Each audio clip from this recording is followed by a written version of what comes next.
In the small town of Willow Creek, a single act of cruelty sparked an unexpected revolution.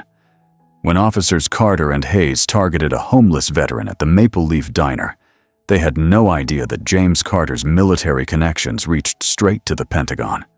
A brave waitress's phone call set off a chain of events that would expose a nationwide conspiracy targeting homeless veterans, topple corrupt police departments, and transform communities across America.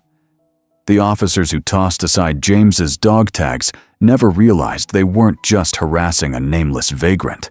They were awakening a warrior who had survived far worse than their intimidation. Just before we dive back in, I'd love to know where you're watching from today. If you're enjoying these stories, make sure to subscribe, because tomorrow's special episode is one you definitely don't want to miss. Snow fell gently over the quiet streets of Willow Creek, painting the town in pristine white. Few people braved the cold this evening, hurrying from storefronts to cars with hunched shoulders and quick steps. Among them walked James Carter, his pace steady despite the biting wind. An old military jacket hung from his broad shoulders, worn but meticulously clean, with a faded American flag patch sewn onto the sleeve.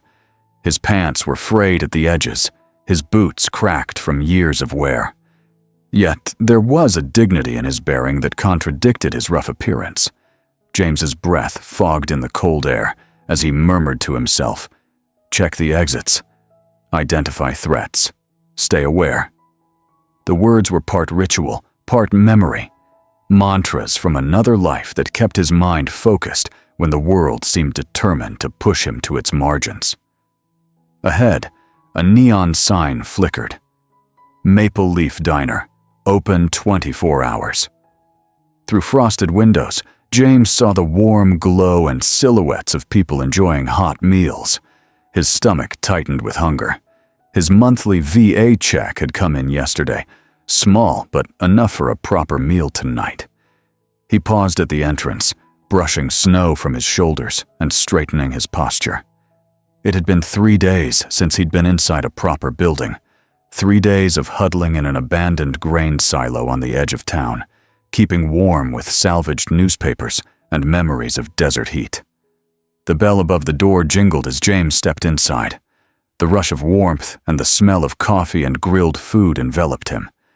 For a moment, he closed his eyes, savoring the sensation.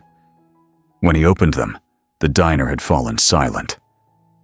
Conversations paused mid-sentence. Forks hovered above plates.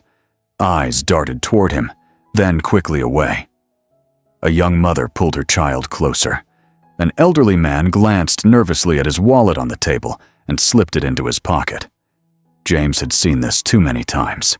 He chose an empty stool at the counter, one with clear sight lines to the front door and the kitchen exit. Old habits. Just passing through, he murmured to no one in particular. Just looking for a hot meal. Sarah Thompson had been working at the Maple Leaf Diner for almost 2 years, saving for community college while supporting her younger brother through his rookie year at the police academy. At 23, she'd seen enough to recognize the signs of those down on their luck. But something about this man's eyes, clear, alert, and somehow ancient, made her hesitate. She glanced toward the corner booth where officers Carter and Hayes sat nursing their coffees. They came in every Tuesday like clockwork, staying through most of her shift. Carter caught her gaze and raised an eyebrow, nodding subtly toward James. Sarah steadied her hands and approached the counter. "Can I get you something, sir?" she asked, sliding a menu toward James. "Coffee, please." "Black," James replied, his voice deep but gentle, unexpectedly articulate. "And whatever's the special today, if it's not too much trouble, ma'am." Ma'am, not honey or sweetheart like most regulars called her. Sarah found herself smiling slightly as she poured his coffee. "Meatloaf with mashed potatoes and gravy," she said. "Comes with green beans and a roll." "Sounds perfect. Thank you." James wrapped his calloused hands around the warm mug. "Been a while since I had a home-cooked meal." From the corner booth, Officer Hayes snickered loudly. "Dumpster diving doesn't count as dining out, huh?" he said, voice pitched to carry across the diner. Officer Carter chuckled and added, "Better keep the silverware count, Sarah. And check the bathroom after he leaves. These bums always shoot up when they get somewhere warm," Hayes continued.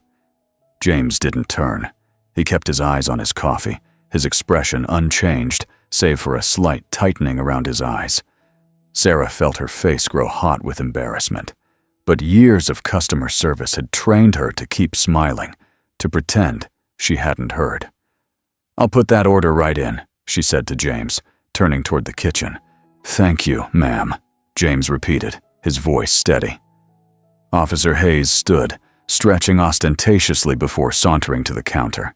In his mid-30s, with a linebacker's build gone slightly soft and a perpetual smirk that Sarah found unsettling, he took the stool next to James. Carter followed a step behind, thinner, sharper, with cold eyes that missed nothing. "Hey, Sarah," Hayes said, leaning against the counter. "How's that brother of yours doing at the academy? Still planning to join the force?" "He's doing great," Sarah answered, keeping her voice neutral. "Top of his class in marksmanship." "Good man," Hayes nodded.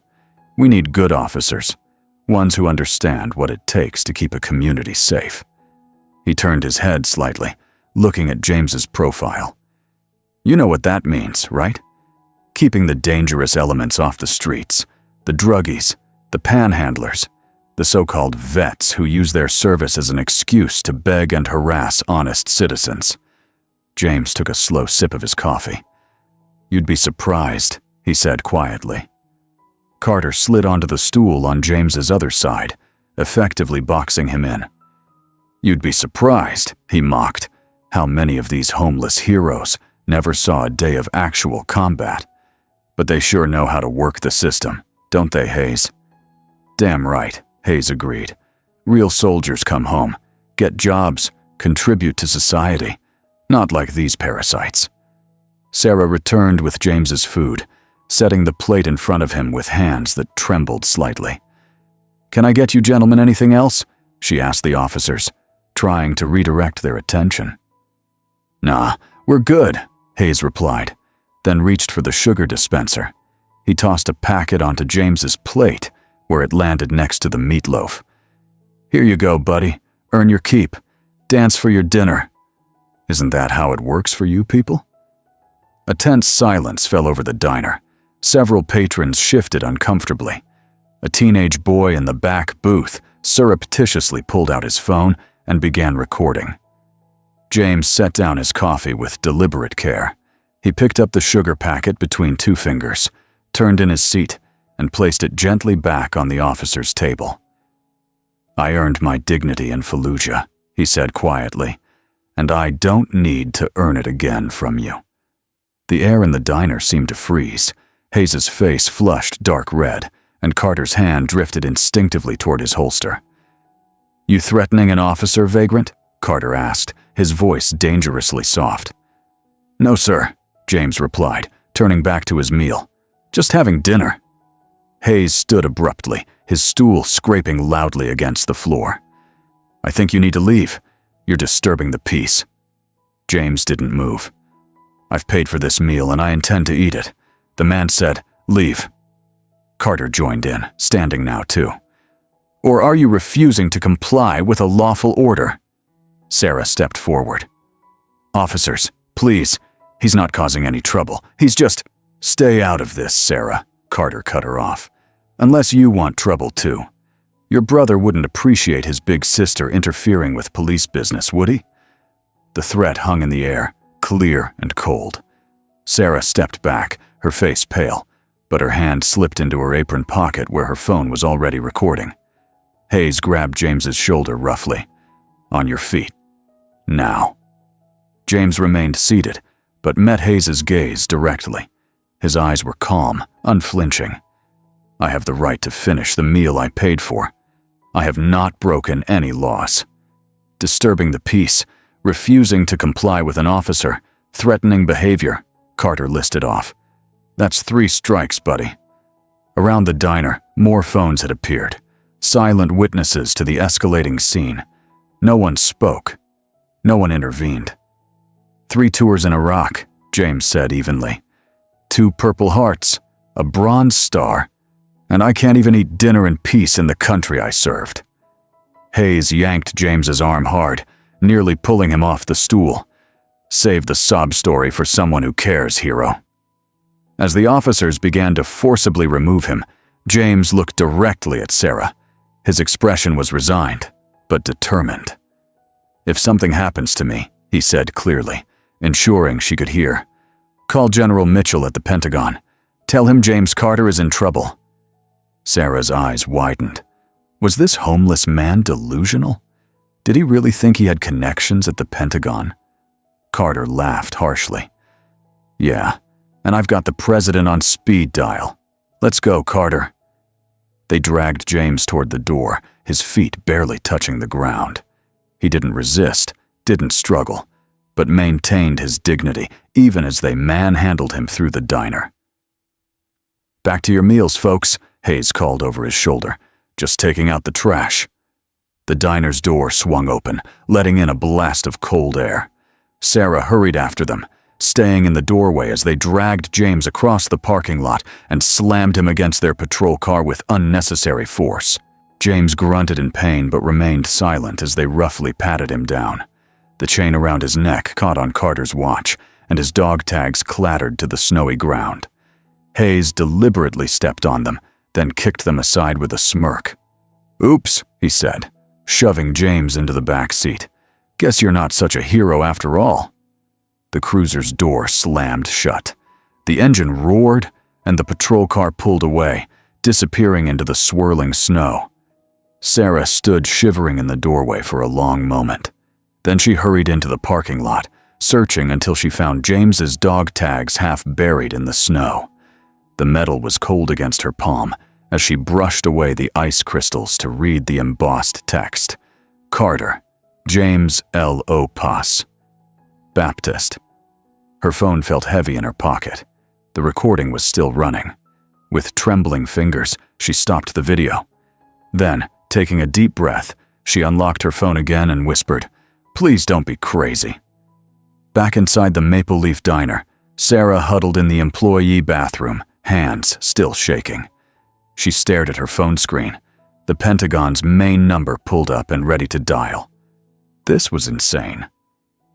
What was she doing? Calling the Pentagon because some homeless man told her to?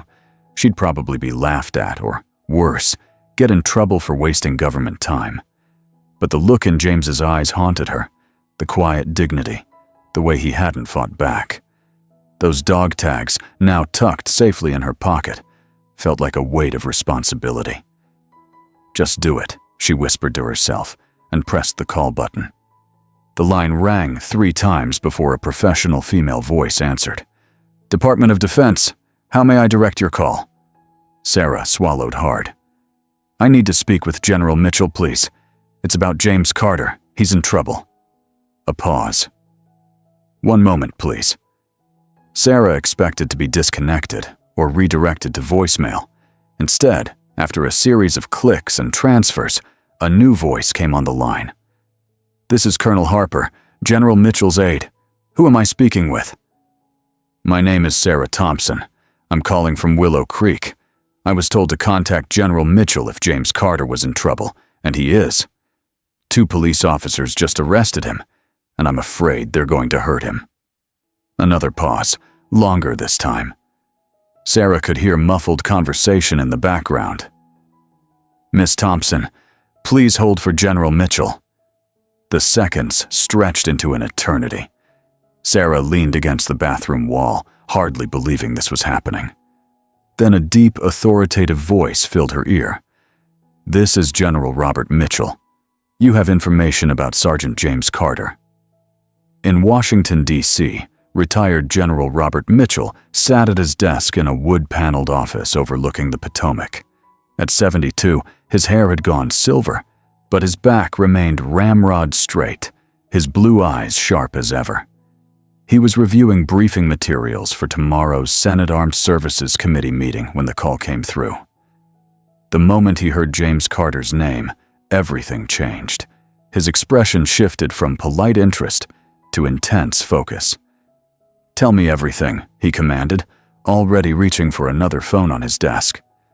As Sarah recounted the events at the diner, Mitchell's jaw tightened.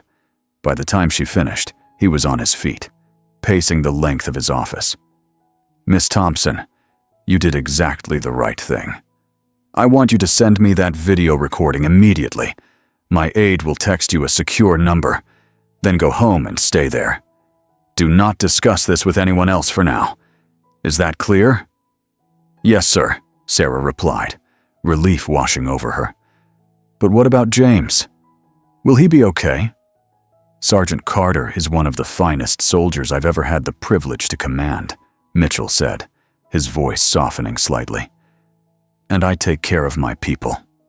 Always." After ending the call, Mitchell stood motionless for a moment, his mind 20 years in the past. The heat had been oppressive that day in 2003, dust coating everything as their convoy moved through the narrow streets of a small village outside Fallujah. Intelligence had reported insurgent activity in the area, but everything seemed quiet. Too quiet. The first RPG hit the lead vehicle without warning. The second took out the rear. They were boxed in, taking fire from rooftops and windows on all sides.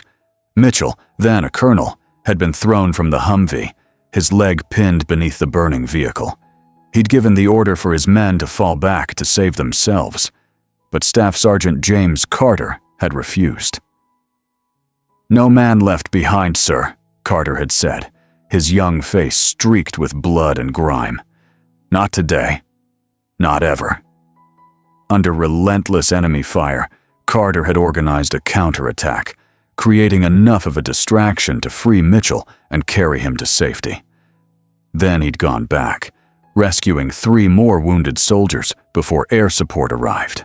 Now, Mitchell picked up his secure line and dialed a number from memory. "This is General Mitchell. Authorization code Sierra Echo 94 Alpha. I need an immediate intervention at the Willow Creek Police Department in Western Ohio. One of our decorated veterans is being held there under questionable circumstances. I want DoD Internal Affairs on site within the hour." He made 5 more calls in rapid succession to his contacts at the Department of Justice, the Secretary of Defense's office, and an old friend who now headed the Veterans Affairs Administration. "It's about James Carter," he said each time. And each time strings were pulled, favors called in, wheels set in motion. The system that had failed James Carter for years was now being activated at its highest levels to protect him.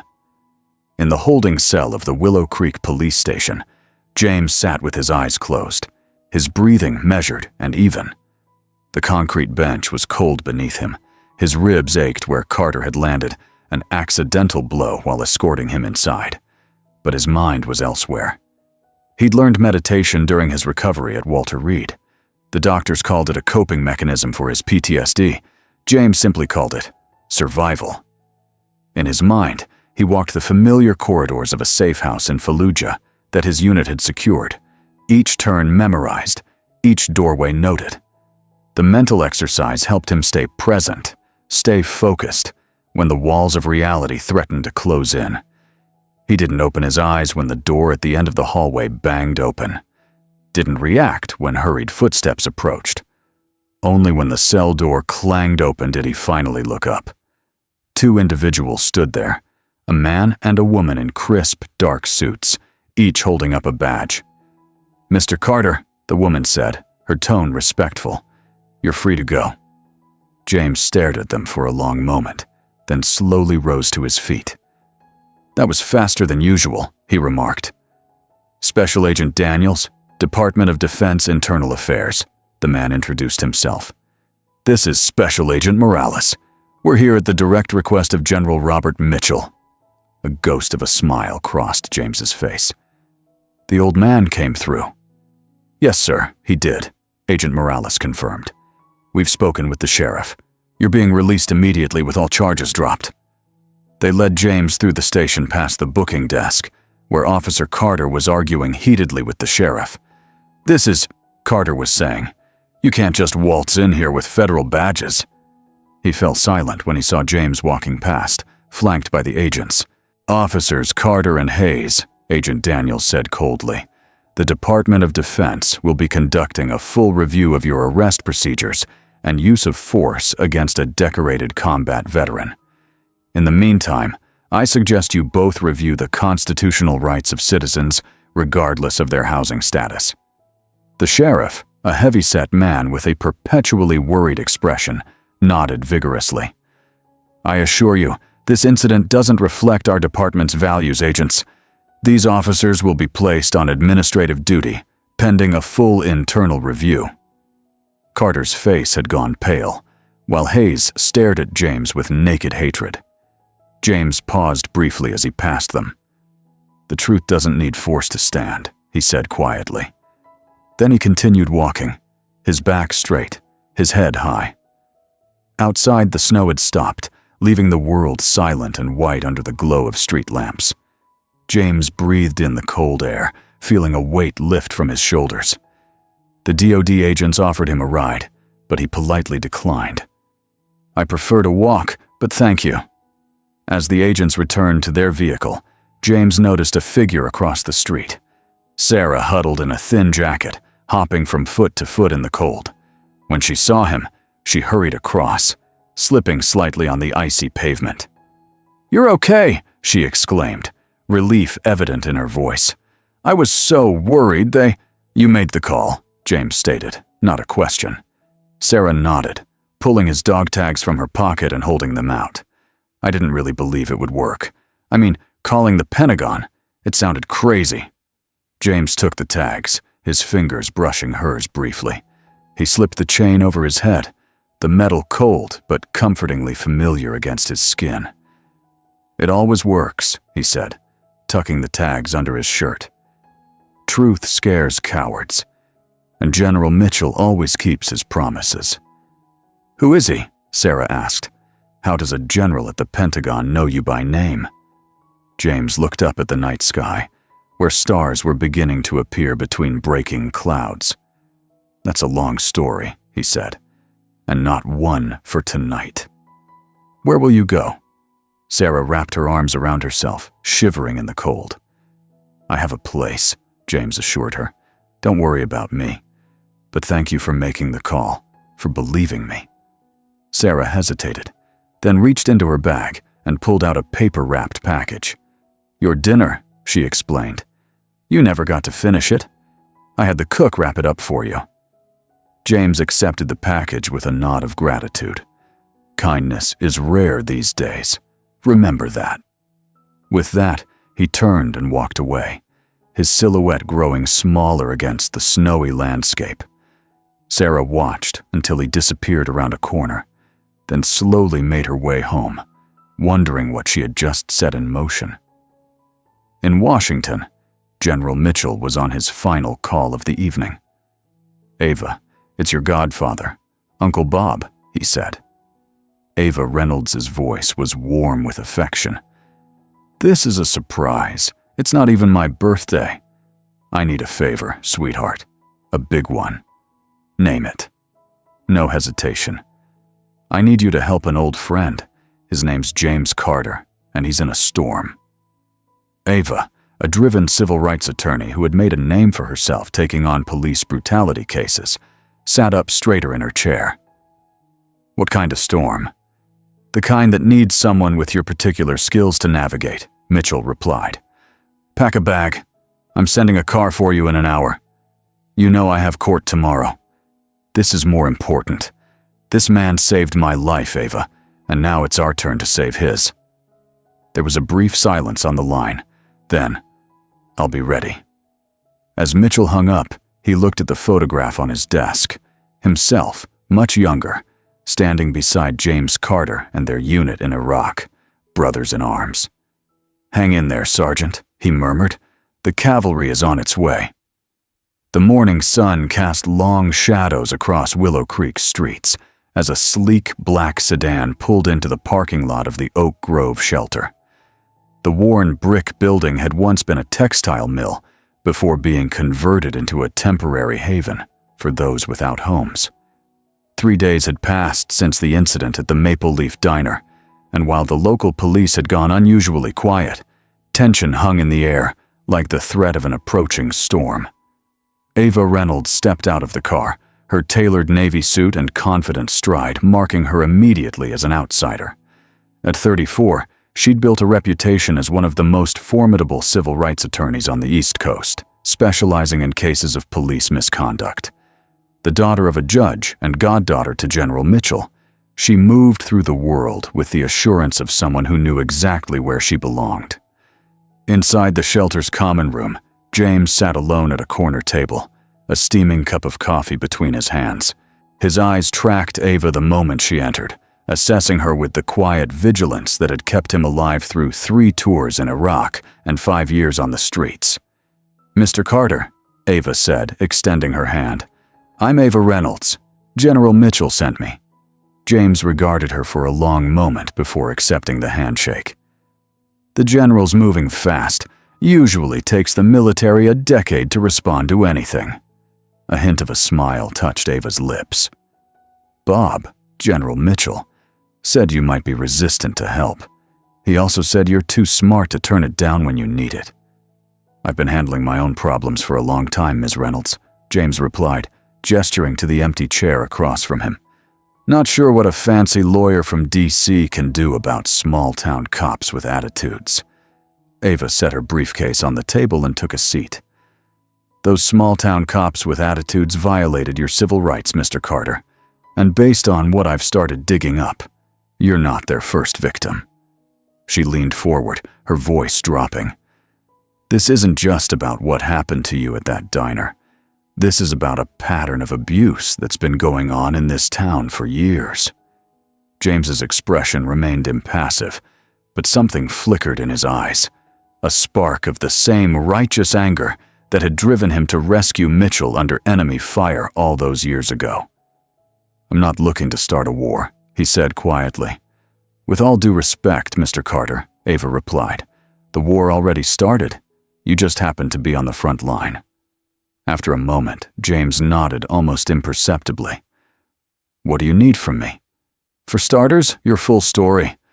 And then I need to meet the waitress who recorded the incident." An hour later, Sarah nervously handed over her phone to Ava in the back booth of a coffee shop 3 towns over.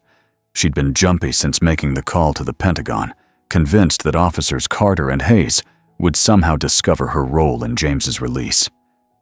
"I have the full video from my phone," Sarah explained, her voice barely above a whisper.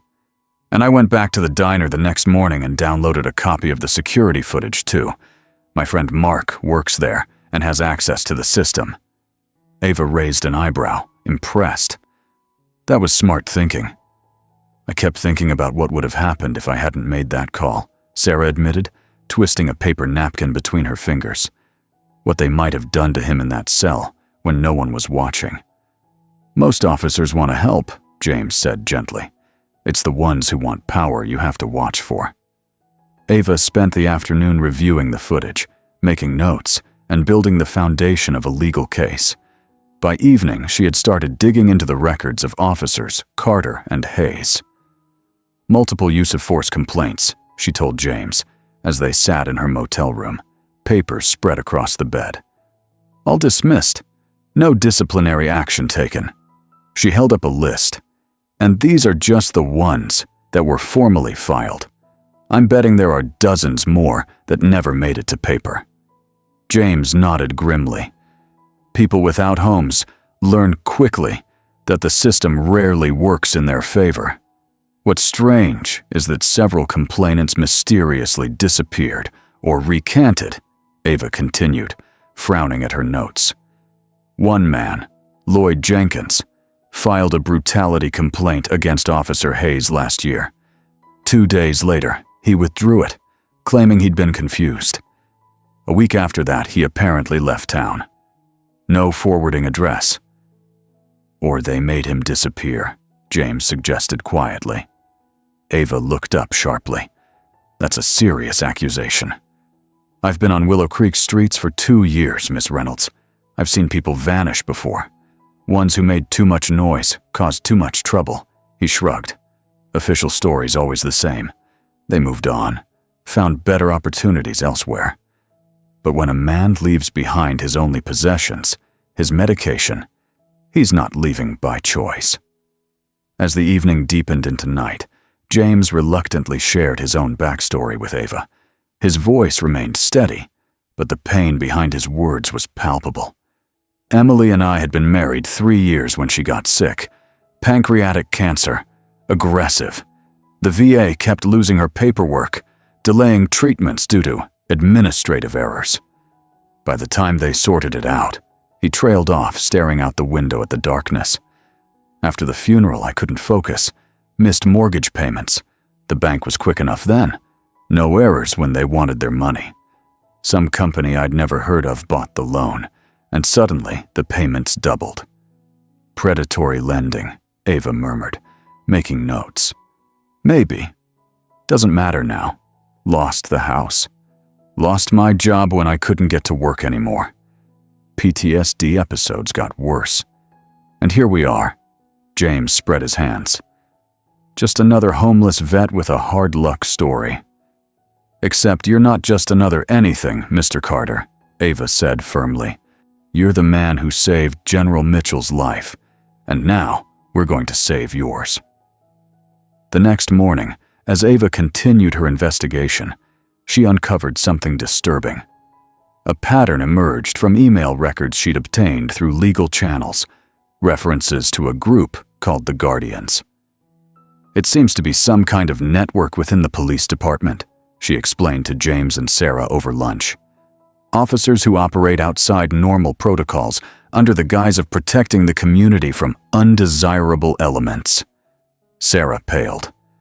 That sounds like something from a bad movie. Unfortunately, it's all too real, Ava replied. And based on these communications, both Carter and Hayes are members, along with at least 6 other officers in the department, including Captain Stone, who heads the Internal Affairs Division. The fox guarding the henhouse, James muttered. Throughout the afternoon, Ava interviewed other unhoused individuals in Willow Creek. Their stories painted a disturbing picture: systematic harassment, unexplained injuries during arrests, belongings lost while in custody, and in several cases, people being transported miles outside town limits and abandoned in the middle of the night. They call it helping them move on to better opportunities, an elderly man named Frank explained, his weathered face a map of deep lines and old scars. Happened to my buddy Thomas last winter. They picked him up for loitering outside the library. Next thing I know, they dropped him 20 miles out with no coat in a snowstorm. Found him 3 days later, frozen to death in a ditch. Each story added another piece to the puzzle. The Guardians weren't just corrupt cops. They were conducting a deliberate campaign to rid Willow Creek of anyone they deemed unworthy. When Ava attempted to file a formal complaint with the district attorney's office, she hit an unexpected wall. "I'm sorry, Miss Reynolds," the assistant DA, a nervous young man named Alan Parker, told her. "But I can't accept these documents without proper authorization from local law enforcement." "That's not correct, and you know it," Ava challenged. "A civil rights complaint can be filed directly with your office, especially when it involves allegations against the police department itself." Parker's eyes darted to the door, then back to Ava. "Look," he whispered, leaning closer. "You don't understand how things work here. These allegations you're making, they won't go anywhere. They never do." "Are you being threatened, Mr. Parker?" He straightened abruptly. "I think our meeting is over. Good day, Ms. Reynolds." That evening, Sarah burst into Ava's motel room, her eyes wide with fear and excitement. "My brother just called me," she said breathlessly. "Michael, he wants to talk to you. He says he knows things about Carter and Hayes, things that could help your case." 30 minutes later, Michael Thompson sat across from them in Ava's room, his police academy cadet uniform neatly pressed, his young face a mixture of determination and terror. "Carter beat a man to death 3 years ago," he said without preamble. "A homeless guy with schizophrenia who was having an episode outside the convenience store on Elm Street. They said he attacked Carter. but the store owner's statement didn't match the official report. "How do you know this?" Ava asked, recording the conversation with Michael's permission. "Captain Stone uses these stories as training examples for cadets from Willow Creek," Michael explained. "Unofficial sessions, off the record. He calls it the real education, how to write reports that protect the department while serving justice. That's how he phrases it." "And the dead man's name?" Ava asked. "David West. The report called it death by misadventure," Michael replied. "But I heard Carter bragging about it at a barbecue last summer. Called it taking out the trash." The next morning, Sarah was fired from her job at the Maple Leaf Diner. The official reason was excessive absences, but the truth became apparent when her name was leaked online as the person who had recorded the confrontation with James. Local social media exploded with accusations. Sarah was anti-police, a traitor to the community, someone who sided with vagrants over law enforcement. Death threats filled her inbox. Someone threw a brick through her apartment window with a note. "Cop haters get what they deserve."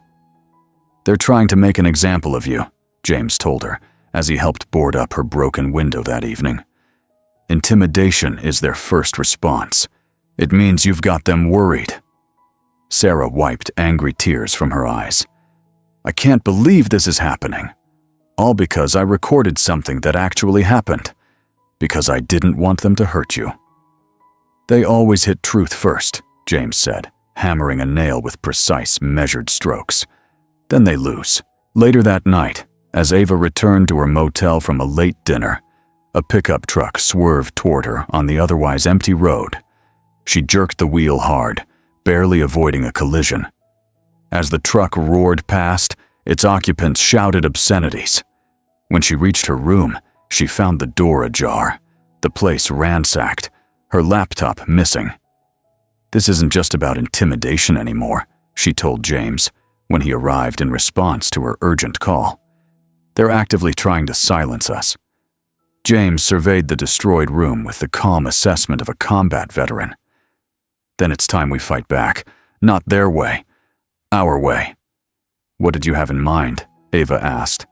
"I need to make a phone call," James replied, "to an old friend who specializes in unconventional warfare." The next morning, James stood at a payphone outside a gas station on the edge of town. He'd insisted on using a landline rather than a cell phone.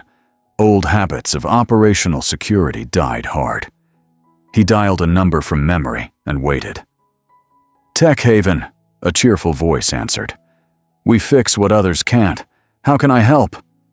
"The Eagle needs new talons," James replied, using a recognition phrase from their service days. A beat of silence then. "Carter, is that really you, man?" "It's me, Q, and I need your help." Quincy Q. Morales had been the communications specialist in James's unit, a technical genius who could make radio signals reach through mountains and jury-rig satellite uplinks from scrap metal. An IED had taken both his legs below the knee 6 months before their tour ended, but it hadn't diminished his skills or spirit. James had carried him 3 miles to an extraction point under enemy fire, refusing to leave him behind, even as Q begged him to save himself. "Where are you?" Q asked, his tone shifting to business. "Willow Creek, Ohio. Small town with big problems." "I know it. That place has been on my radar for a while now. Local police have an unusually high rate of use of force incidents against homeless individuals." Q's keyboard clicked rapidly in the background. "Give me 6 hours. I'll bring the cavalry." True to his word, 6 hours later, a modified van with Tech Haven painted on the side pulled into the parking lot of Ava's new motel. She'd switched locations after the break-in, using cash and a pseudonym to secure the room. Q rolled his wheelchair down the vehicle's ramp with practiced ease. At 38, he retained the upper body strength of the soldier he'd once been, his arms corded with muscle beneath a worn Superman t-shirt. Behind him came 3 others, 2 men and a woman, each carrying specialized equipment in heavy cases. James met them outside, and the reunion hit him with unexpected emotion. He and Q clasped forearms in the grip they'd used in Iraq, both men's eyes suspiciously bright. "Still getting into trouble, I see," Q said with a grin. "Still pulling me out of it, I hope," James replied. Inside the motel room, introductions were made. Besides Q, the team consisted of Marcus "Ghost" Wilson, a former intelligence analyst with a knack for digital forensics, Brianna "Trace" Hamilton, an ex-military police officer specializing in counterintelligence, and Jordan "Link" Peterson, a cybersecurity expert who had worked for the NSA before starting his own firm. "We run a legit tech business," Q explained to a somewhat overwhelmed Ava and Sarah, "but we also operate a non-profit on the side. Unofficial support for veterans who fall through the cracks, especially when they're targeted by corrupt authorities." "Is that legal?" Sarah asked hesitantly. Trace smiled. "We operate in gray areas, but we never break the law. We just find information that's already there, waiting to be discovered." "We're digital archaeologists," Link added. "We dig up buried secrets." "And in my experience," Ava said, her legal mind adapting quickly, "evidence is admissible regardless of how embarrassing it might be for the perpetrators, as long as it was legally obtained." "Exactly," Q nodded. "Now, let's talk strategy." Within hours, Q's team had converted the motel room into a command center. Multiple laptops were networked together, specialized equipment monitored police radio bands, and Ghost had tapped into the traffic camera feed covering most of downtown Willow Creek. "First priority is secure communications," Q explained, handing out encrypted phones. "These can't be tracked or tapped. Use them exclusively from now on." "Second," Trace continued, "we need to map the network of corruption. Who's connected to whom? Who gives the orders? Who carries them out? And third," Link added, "we follow the money. Corruption this systematic usually has financial motives somewhere in the chain." As the technical team set up, James pulled Sarah aside. "This might get dangerous," he warned. "You don't have to stay involved." Sarah straightened her shoulders. "They threatened me, destroyed my reputation, and tried to run Ms. Reynolds off the road. I'm already involved, and I'm not backing down now." James nodded, recognizing the determination he'd seen in young soldiers facing their first combat mission. "Just be careful. These people play dirty." Over the next 3 days, Q's team worked tirelessly, piecing together the digital footprint of the Guardians. They intercepted emails, analyzed police reports, and cross-referenced incidents against official records. "We found something," Ghost announced on the evening of the 3rd day. Encrypted payments made to several Willow Creek police officers, including Carter, Hayes, and Captain Stone. He waved the others over to his screen. "Source?" James asked, peering over Ghost's shoulder. "A private defense contractor called Titan Solutions," Ghost replied. "They've been making regular transfers through a series of shell companies. Amounts range from $2,000 to $5,000 per month, depending on the officer's rank." "What's Titan Solutions' business?" Ava asked, already taking notes. Trace pulled up another screen. "Officially, they provide security consulting and equipment to law enforcement agencies across the country. Unofficially," she frowned at her display. "This is interesting. They've been buying up property all over Willow Creek and surrounding areas through subsidiary companies." "Properties where?" James pressed. Link tapped rapidly on his keyboard, then turned his screen to show a map of Willow Creek with dozens of highlighted locations. Mostly in what used to be working-class neighborhoods, areas with high concentrations of rental properties, public housing, and homeless encampments, he said. "They're gentrifying," James added grimly, "and we're in the way." While Q's team continued their digital investigation, Ava began interviewing other homeless veterans in the area. Their stories matched the data: targeted harassment, trumped-up charges, and forced relocations. They'd tell us to head to Millville or Grantstown. A woman named Diane Miller, who had served as a medic in Afghanistan, explained. Said they had better services for veterans there. But when we'd arrive, those towns had stricter anti-loitering laws and no shelter space. With each interview, the picture became clearer, a coordinated effort to push the homeless population, particularly veterans, out of Willow Creek entirely. Meanwhile, Michael Thompson had agreed to wear a wire during his training sessions with Captain Stone. The risk was enormous, but Michael was determined to expose the corruption that had tainted the profession he'd once idealized. "Don't push for information," Ava cautioned him before he left for the station. "Just listen and respond naturally. The more relaxed they are, the more likely they'll speak freely." Michael nodded, adjusting the nearly invisible wire beneath his uniform shirt. "I understand. I won't let you down." The recording he brought back that evening exceeded their expectations. Not only had Carter and Hayes bragged about cleaning out trash and getting bonuses for every bust, but Captain Stone had explicitly mentioned the arrangement with Titan Solutions. "The company needs these properties clear by the end of the quarter," Stone had told the cadets during an unofficial briefing. "Every vagrant you remove puts money in the city's pocket. And ours. It's a win-win."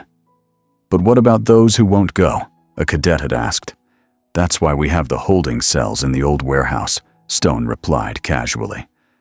"Sometimes people need extra persuasion to understand they're not welcome here anymore." Sarah, who had been quietly supporting the team's efforts while searching for a new job, suggested a different approach to bring public attention to the situation. "People respond to faces, to real stories," she explained. "What if we created short videos about the veterans being targeted, humanize them, show their service, their struggles, and how they're being treated?" With Q's technical assistance, Sarah began filming mini documentaries featuring willing veterans. She edited them carefully, contrasting their honorable service with their current treatment by Willow Creek authorities. The first video, featuring James's story, was uploaded to social media platforms on a Thursday evening. By Friday morning, it had over 1 million views. The response was immediate and overwhelming. Local news stations picked up the story. National veterans organizations issued statements of support. Justice for James began trending on social media. The pressure forced Judge William Harmon, who had expunged multiple excessive force complaints against the Guardians, to agree to a meeting with Ava. Under careful questioning, and with the implied threat of exposure, the judge revealed a disturbing truth. "Stone has files on everyone," he admitted, his hands trembling as he poured himself a third whiskey. "He calls them cop files, dirt on judges, council members, business owners, anyone who might oppose him. He threatened to expose an affair I had years ago, said my family would be destroyed." "So you buried the complaints," Ava stated flatly. "I did what I had to do to protect my family," the judge whispered. "God help me." With each new piece of evidence, the team refined their plan to expose Stone and the entire Guardians network. They would use live-streamed testimony, hidden surveillance, and media attention to force accountability. "We need to move quickly," James warned during their strategy session. "The more pressure we apply, the more desperate they'll become." His words proved prophetic. That same afternoon, as Sarah left the motel to pick up lunch for the team, a police cruiser pulled alongside her. Officer Hayes stepped out, his face twisted in a mockery of a smile. "Sarah Thompson," he said, "you're under arrest for interference with police business and tampering with evidence." "That's ridiculous," Sarah protested, backing away. "I haven't tampered with anything." "Your video says otherwise," Carter added, emerging from the driver's side. "Get in the car. Now." Despite her protests, despite the broad daylight on the busy street, the officers forced Sarah into the cruiser and sped away. The abduction was captured by a traffic camera that Q's team had hacked into. Within minutes, James was organizing a response. "They won't take her to the station," he said, his voice calm, but his eyes blazing with controlled fury. "That would be too public now with all the attention. They'll take her to their off-the-books location," the warehouse Stone mentioned. Using the city's camera network, Q's team tracked the cruiser's movements to an abandoned industrial area on the outskirts of town. The vehicle disappeared into a dilapidated warehouse complex that had once housed a furniture manufacturing business. "I need 4 volunteers," James said, his military training taking over as he formulated a rescue plan. "Former combat veterans preferred. This is going to be dangerous, but we do this by the book. No weapons, no excessive force. Our job is extraction only. Get Sarah out safely." Within an hour, James had assembled a team of 5 veterans, each with specialized skills from their military service. They approached the warehouse complex from different directions, using hand signals and encrypted radio communications to coordinate their movements. Using thermal imaging equipment borrowed from Q's tech arsenal, they located 2 heat signatures in a small outbuilding, one seated and stationary, likely Sarah, and one moving around the confined space, presumably a guard. James led the approach, moving with the silent precision that had made him a legendary squad leader in Iraq. At his signal, 2 veterans created a diversion at the main entrance, while James and the remaining 2 approached the outbuilding from the rear. The lock on the door was simple, quickly defeated by one of James's team. Inside, they found Sarah tied to a chair, a bruise forming on her cheek, but otherwise unharmed. Officer Carter sat nearby, seemingly waiting for further instructions. The officer reached for his weapon, but James moved faster. With a single, precise strike, the same technique he'd used to disarm insurgents in close-quarters combat, he knocked Carter unconscious. "Are you hurt?" James asked Sarah as he quickly untied her restraints. She shook her head, adrenaline and relief making her voice tremble. "I'm okay. They were waiting for Stone to arrive. They kept asking about the evidence we've collected." As they helped her to her feet, Sarah pulled a small recording device from her shoe. "I never stopped recording," she said with a shaky smile. "Not since they grabbed me." James's team melted away from the warehouse complex as quickly as they had arrived, leaving Carter unconscious but unharmed. By the time police reinforcements arrived in response to the disturbance at the main entrance, Sarah was safely back at the motel, surrounded by the team and already reviewing the damning audio she'd captured. "They admitted everything," she said, her voice steadier now, as determination replaced fear. Hayes said, and I quote, "No one's going to believe a junkie or some homeless war freak. We bury people like that." Ava's expression was grim but satisfied as she listened to the recording. "This, combined with everything else we've gathered, is enough to bring this whole corrupt system down." James nodded, his eyes meeting Q's across the room. "Then let's bury them instead."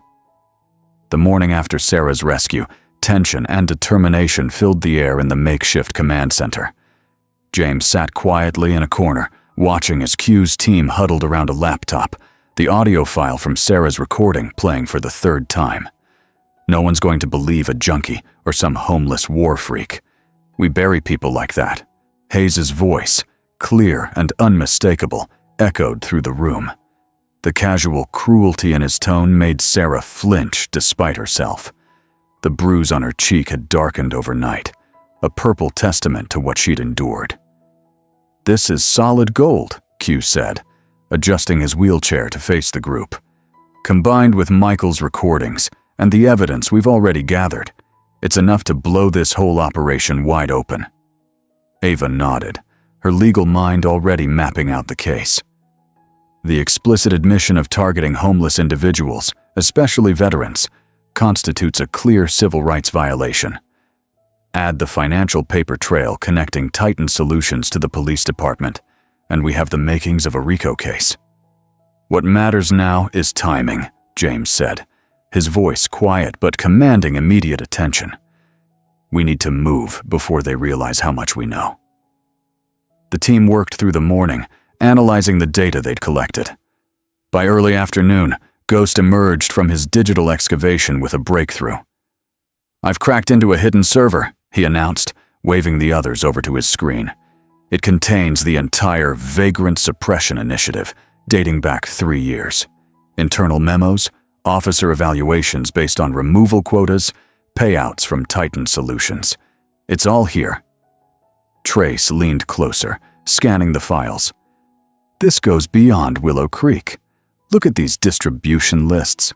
Multiple towns, coordinated efforts, Guardians chapters embedded in police departments across 3 counties. It's a nationwide scandal waiting to erupt, Ava breathed, scrolling through page after page of damning evidence.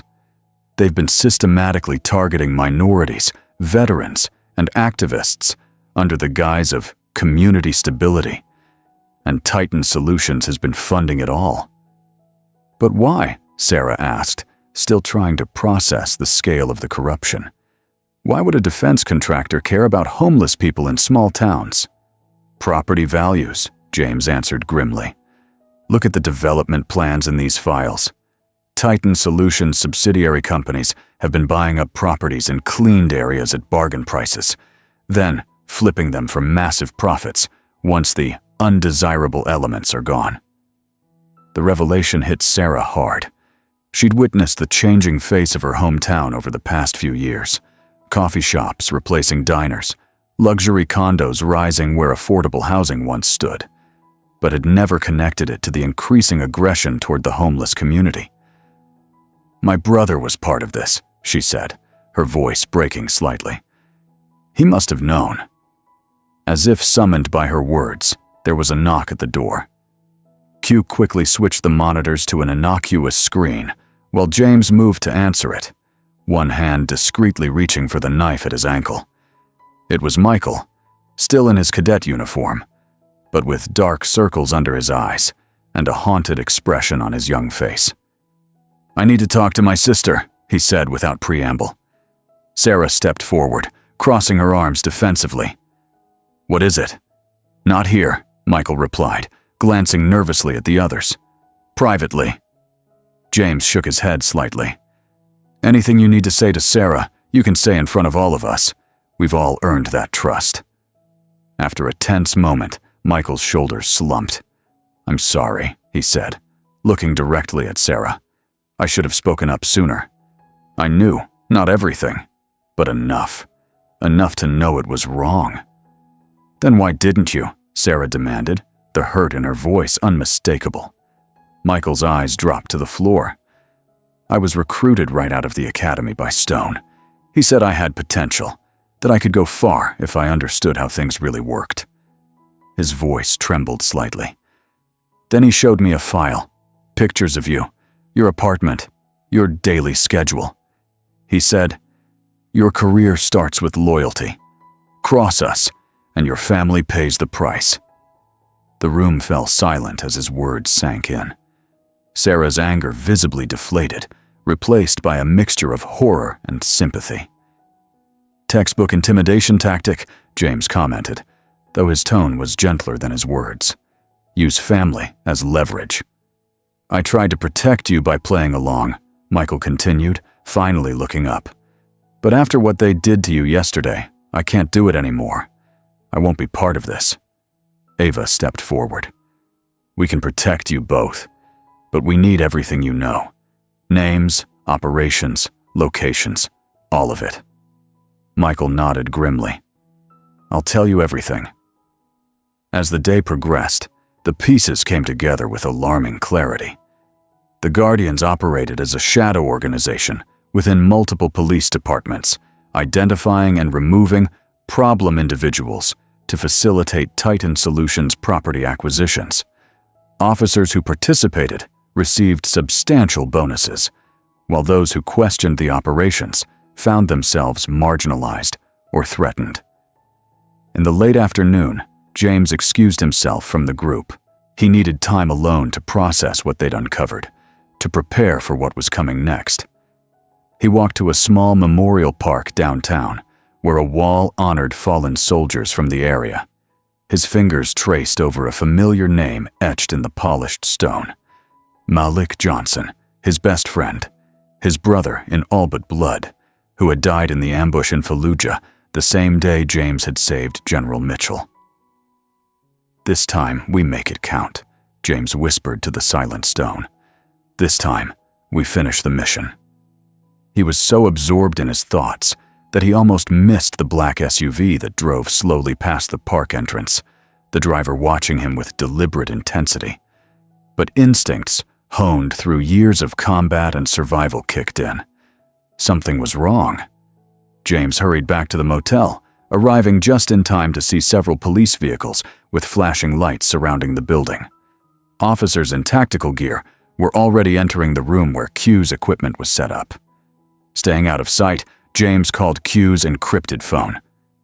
"They're raiding us." Q answered immediately, his voice tense but controlled. Anonymous tip about suspicious computer activity. "They're claiming we're hackers, threatening national security." "Everyone okay?" James asked, watching as officers emerged with laptops and equipment. "They roughed us up a bit. I got a fractured arm when they flipped my wheelchair. Trace and Ghost are fine. They're taking our gear, but we prepped for this. Everything's been uploaded to secure servers they can't access." "Where's Sarah?" "She and Ava were out getting food when it happened. Link is with them.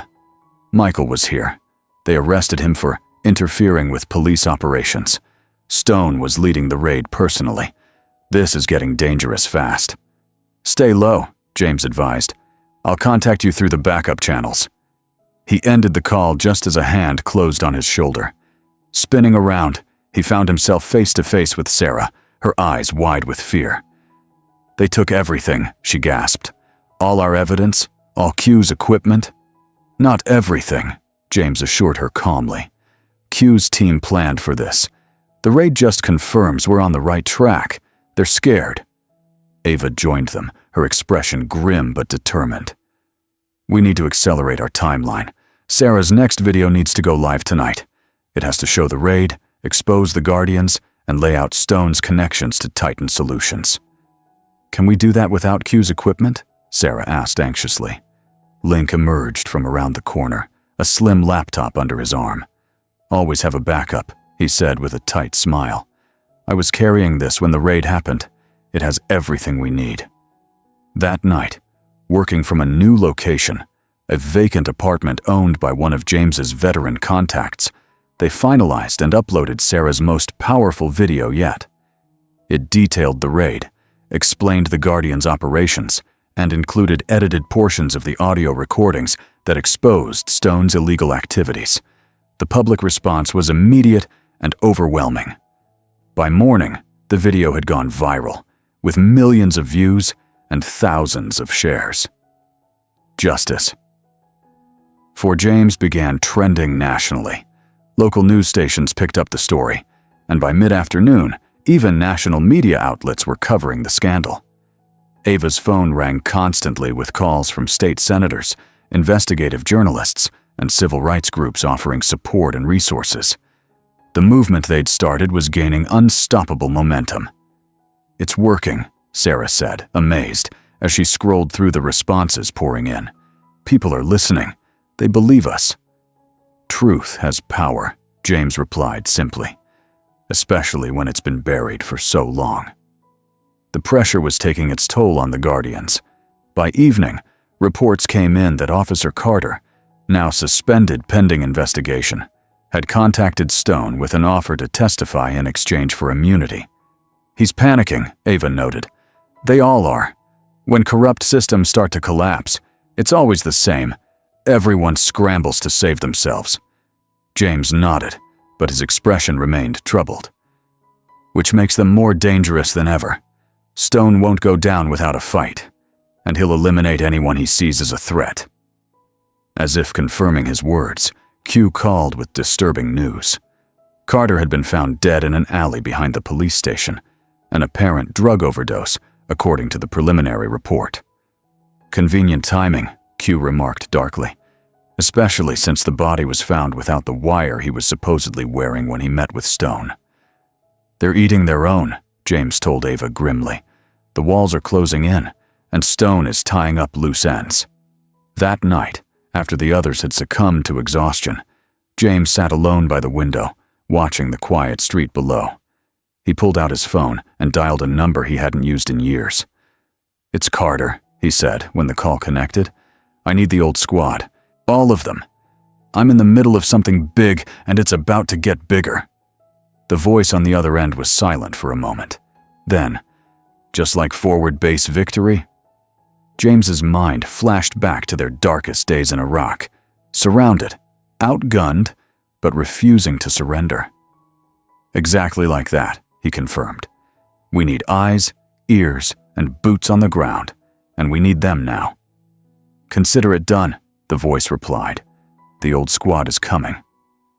3 days later, Ava stood at a podium in Willow Creek's community center, addressing a packed hall of citizens, reporters, and cameras live streaming to a national audience. The town hall meeting she'd organized had drawn far more attention than anyone anticipated, with people lining the walls and spilling into the parking lot. "Today, we give voice to those who have been silenced," she began, her confident tone carrying to every corner of the room. "Today, we shine a light on a darkness that has been allowed to grow within our justice system." In the front row sat James, Sarah, and Michael, along with several other victims of the Guardian's targeting. Q and his team managed the technical aspects from a control room in the back. Over the past weeks, we have uncovered evidence of systematic civil rights violations against homeless individuals, particularly veterans, in Willow Creek and surrounding communities, Ava continued. "This isn't about isolated incidents or a few bad officers. This is about an organized effort to criminalize poverty for the financial benefit of private interests." As she spoke, screens behind her displayed documents, emails, and financial records, carefully selected to build an irrefutable case against the Guardians and Titan Solutions. Across town, Captain Stone held his own hastily assembled press conference on the steps of the police station. Flanked by several officers, including Hayes, he presented a united front of righteous indignation. "These outrageous accusations are nothing more than an attack on law enforcement integrity," he declared to the small gathering of local reporters. "James Carter is a dangerous, unstable vagrant with delusions of grandeur, manipulating public sympathy with false claims and doctored evidence." But Stone's audience was dwindling by the minute as reporters received alerts about the bombshell testimonies at Ava's town hall. One by one, they slipped away to cover the bigger story, leaving Stone shouting his denials to an increasingly empty space. Back at the community center, Sarah took the podium, her voice steady despite her nervousness. "I grew up in Willow Creek. I've worked at the Maple Leaf Diner since I was 19. I always believed our police were here to protect all of us." She touched the faded bruise on her cheek. "But when I saw Officers Carter and Hayes assault a man for simply existing in a public space, when I heard them mock his military service, when they threatened me for trying to help him, I couldn't stay silent anymore." Michael followed, his cadet uniform replaced by civilian clothes, his young face solemn with responsibility. "I joined the academy because I wanted to serve my community," he began. "Instead, I was taught how to target the vulnerable, how to falsify reports, how to be part of a system that valued property over people." His voice broke slightly. "I'm ashamed of my silence, but I refuse to be silent anymore." One by one, victims shared their stories. A mother whose teenage son had been beaten by Hayes for sitting on a bench outside their apartment complex after curfew. An elderly veteran forced to abandon his meager possessions when officers threatened him with arrest for illegal camping. A small business owner pressured to call police anytime a homeless person lingered near his store. Each testimony built upon the last, creating a devastating portrait of systematic abuse and corruption. Finally, it was James's turn to speak. He approached the podium slowly, his posture military straight, despite the weight of scrutiny. For a moment, he simply looked out at the crowd, his eyes finding each face, establishing a connection that television cameras couldn't capture. "My name is James Carter," he began, his deep voice cutting through the silence. "I served 3 tours in Iraq as a staff sergeant in the United States Army. I received 2 Purple Hearts and a Bronze Star for actions in combat. I watched friends die defending the freedoms we all cherish." He paused, letting his words settle. "When I came home, my wife was diagnosed with cancer. The VA lost her paperwork. Administrative errors, they called it. By the time they sorted it out, she was gone. I lost my house to predatory lenders. I lost my job when PTSD made it impossible to function in a corporate environment. And when I had nowhere else to go, I became invisible, except to those who saw me as a problem to be eliminated." The hall was utterly silent, every person hanging on his words. But I never lost my oath to support and defend the Constitution against all enemies, foreign and domestic. What we've uncovered here in Willow Creek isn't just about homeless veterans being harassed. It's about the corruption of the principles this country was founded upon. It's about justice being sold to the highest bidder. As James continued his powerful testimony, Q's team executed the final phase of their plan. They hacked into the Guardian's internal communication system, bypassing security measures and accessing hours of recorded conversations and body camera footage that had never appeared in official reports. On giant screens throughout the hall and on the live stream, watched by millions across the country, damning footage began to play. Carter and Hayes using racial slurs while discussing vagrant removal. Stone instructing officers on how to clean house before Titan Solutions inspections. Officers laughing about planting evidence on troublesome homeless individuals to ensure longer jail sentences. The audience gasped collectively. Several people began to weep, others shouted in anger. In that moment, the Guardian's facade of respectability shattered beyond repair. By that evening, the Department of Justice had announced a federal investigation into the Willow Creek Police Department and the Guardian's network. Whistleblowers were offered immunity in exchange for cooperation. Ava worked tirelessly to ensure Michael would be protected under these provisions. The local sheriff, desperate to distance himself from the scandal, placed Captain Stone and Officer Hayes on administrative leave pending the outcome of the investigation.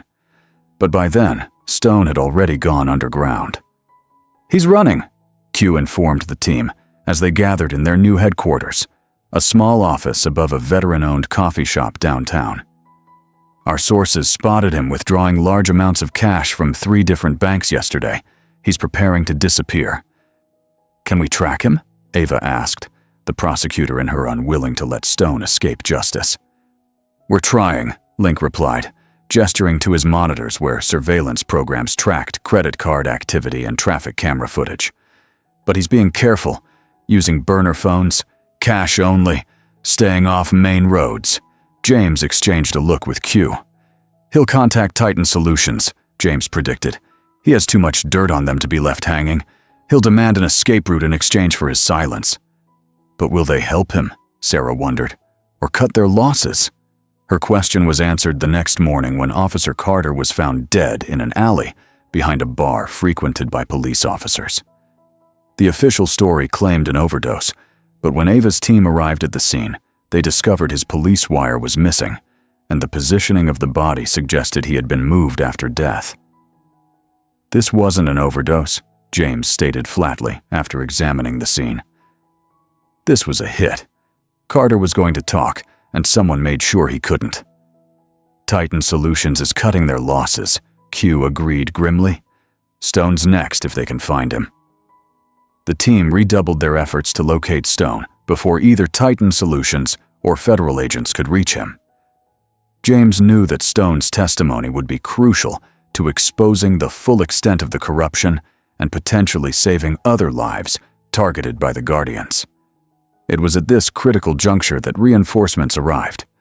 Samir Wrench Khan pulled up outside their headquarters in a modified van filled with surveillance equipment. A master mechanic and drone technician during his service, Wrench had an uncanny ability to build or fix anything with moving parts. Deshaun Echo Brooks arrived next, his rental car unremarkable, but his skills extraordinary.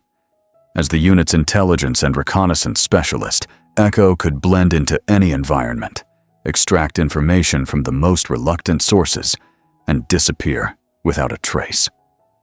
Finally, Clarissa "Doc" Bennett appeared, carrying 2 large medical bags and the calm competence that had made her an exceptional combat medic.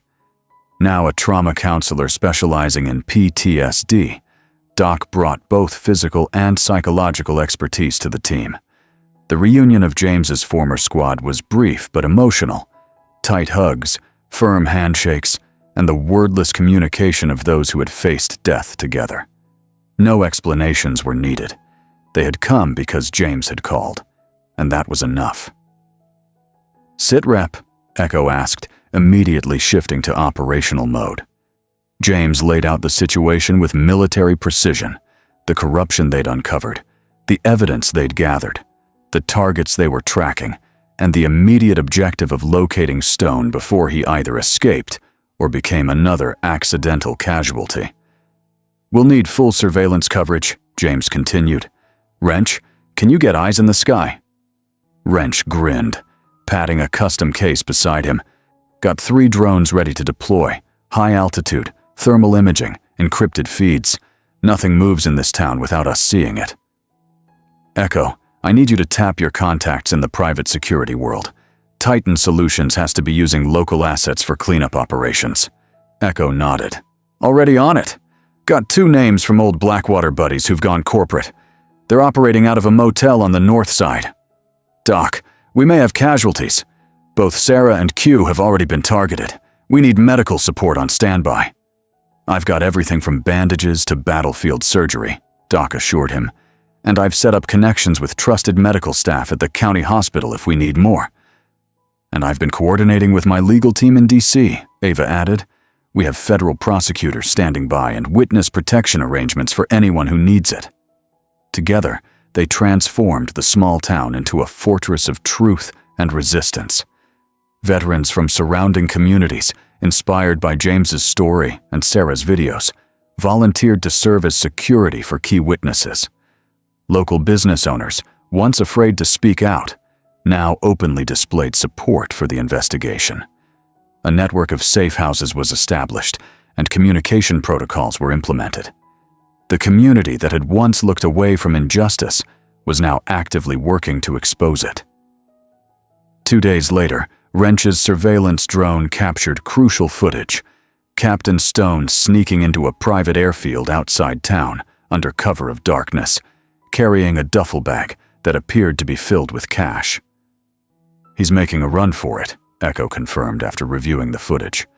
"That's a charter plane registered to a shell company we've linked to Titan Solutions. Scheduled departure is 0400 hours. James checked his watch. They had less than 3 hours.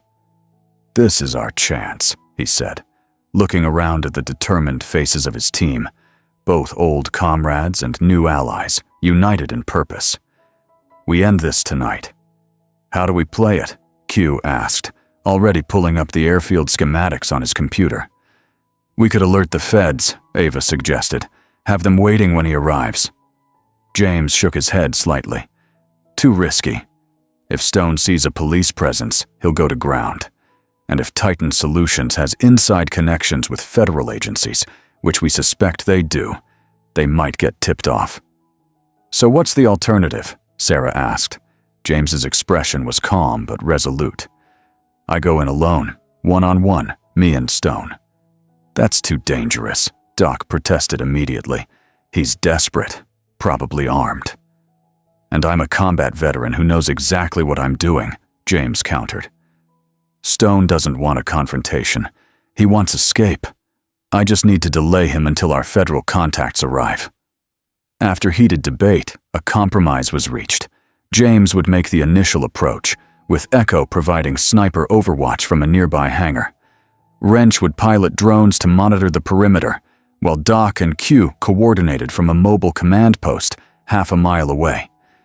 Ava would have federal agents on standby, ready to move in on her signal. As the team made final preparations, Sarah pulled James aside. "Be careful," she said, concern evident in her eyes. "Stone has nothing left to lose." James's expression softened slightly. "People with nothing left to lose are actually the most predictable," he replied. They only have one goal: survival. I understand that better than most. He checked his watch again. It was time. The final confrontation awaited. The veterans' war on home soil was about to reach its decisive battle. The private airfield lay quiet under a blanket of stars, a small island of concrete amid rolling farmland. A single runway stretched like a dark ribbon across the property, illuminated only by low blue lights that seemed to float in the darkness. The wind carried the scent of jet fuel and wet earth as James moved silently through the shadows, every sense heightened. "Wrench. Status," he whispered into his comm unit.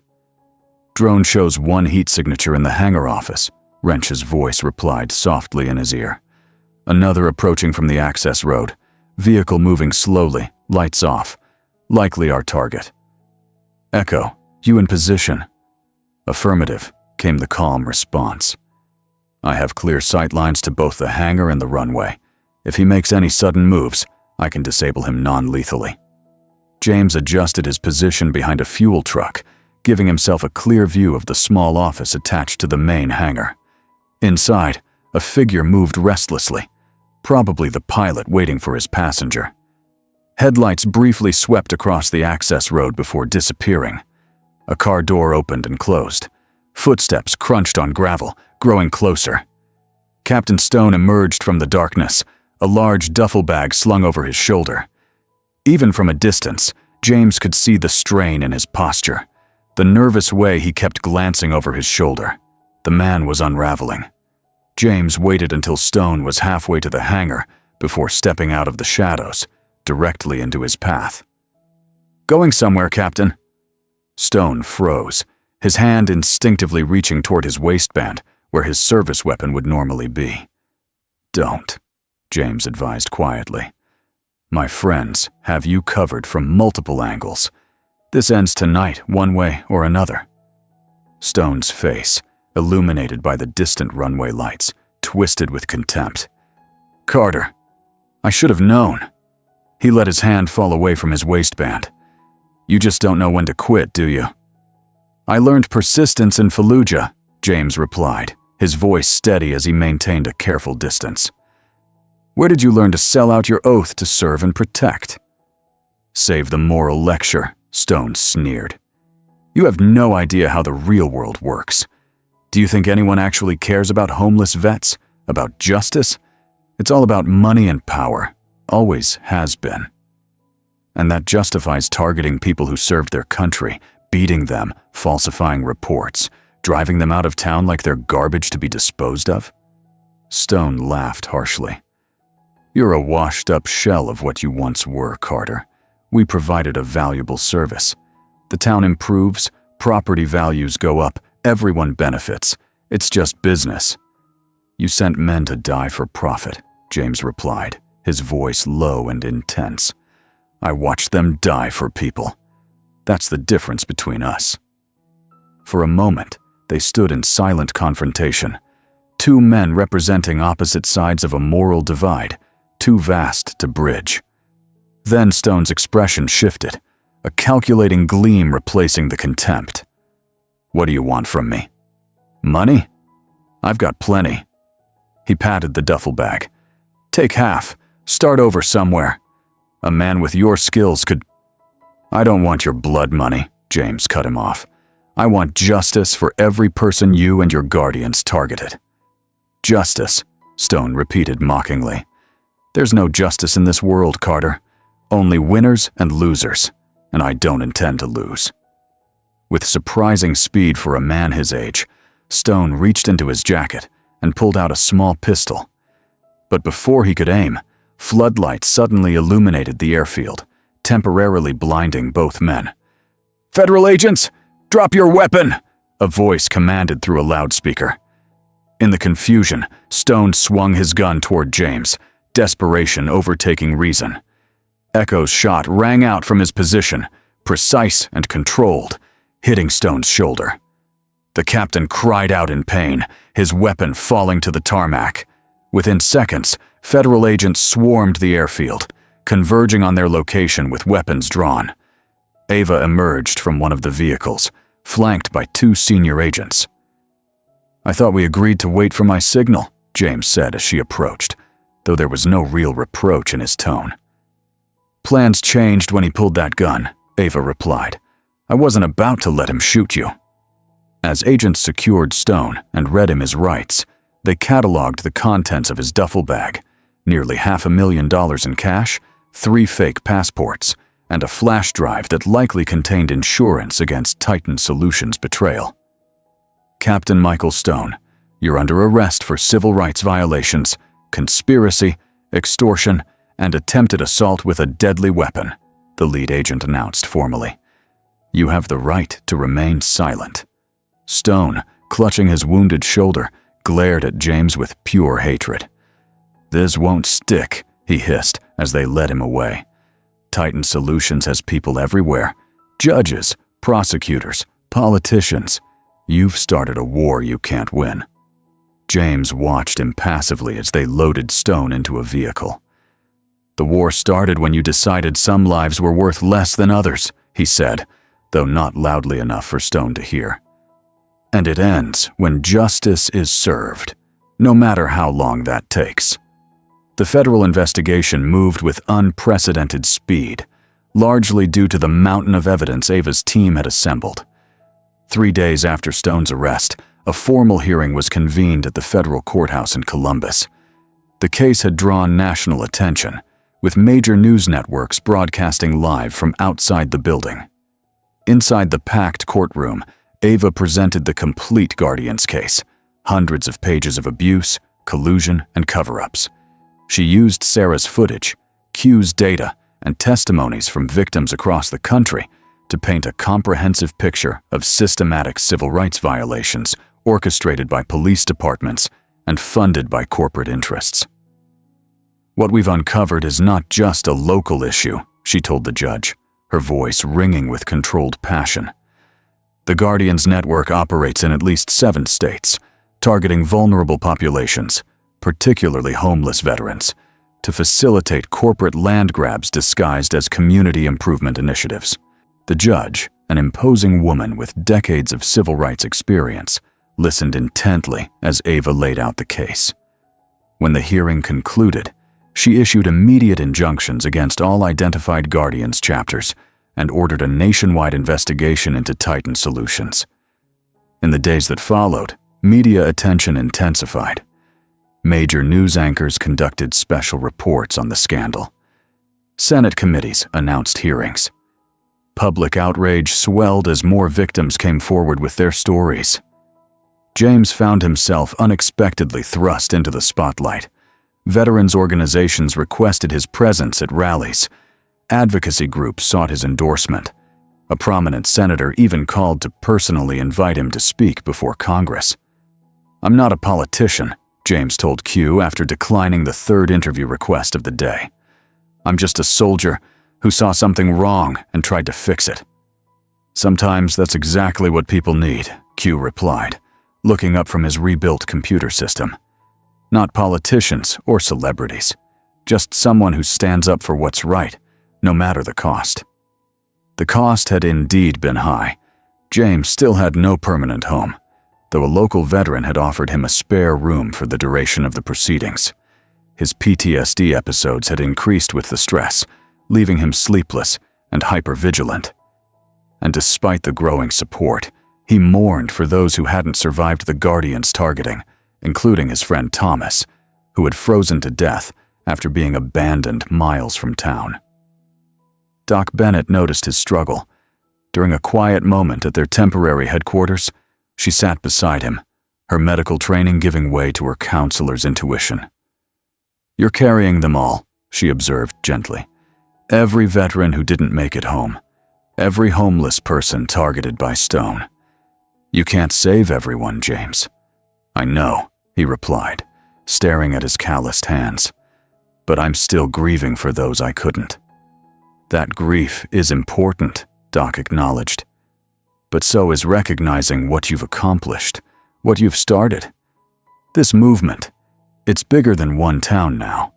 It's going to help thousands." After a long moment, James nodded.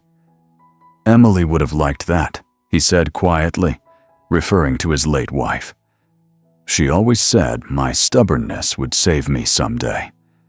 She was right, Doc smiled, and now it's saving others too. The next morning, James received a formal request to address a joint congressional committee on veteran homelessness and police reform. Initially, he refused, still grieving, still uncomfortable with the spotlight.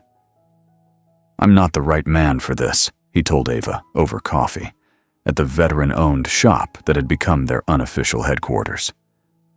"I'm no speaker. I just did what needed doing." Ava set down her mug, her eyes steady on his. "That's exactly why they need to hear from you, James. Not from a politician or a polished advocate, but from someone who's lived it, someone who's walked the streets, felt the weight of the system, and still stood up.